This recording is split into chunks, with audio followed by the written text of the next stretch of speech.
গোটা রাজ্য জুড়ে সার্বিক পুলিশি নিরাপত্তা ব্যবস্থাকে এক প্রকার বুড়ো আঙুল প্রদর্শন করে চোরের দল তাদের চুরি কাণ্ড অব্যাহত রেখেছে। এবার উদয়পুরের বনদুয়ারের মসজিদ পাড়া এলাকার এক হত দরিদ্র সংখ্যালঘু পরিবারে হানা দিয়ে গরু ঘরের দরজা ভেঙে দুটি গরু নিয়ে চম্পট দেয় চোরের দল।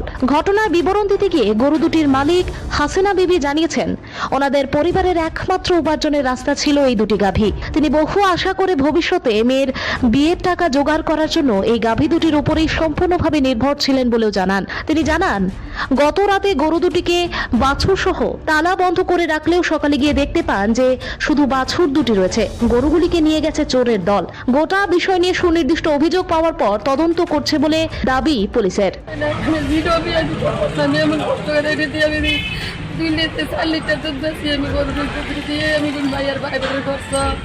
স্কুলের খরচ চালাই আমি। গরু দিয়ে গরু পালন করে আমরা সংসার চলে। এই গরুটা দিয়ে আমার সংসার চলে, আর কিছু নাই। আমি এই গরুটা দিতে আমি চলি। টুকটাক একটা বই করছি মাইয়া লাগে, এই বইয়ের টাকাটা গরু দুধ দিয়ে আমি চলি। Bureau report, Tripura news 8।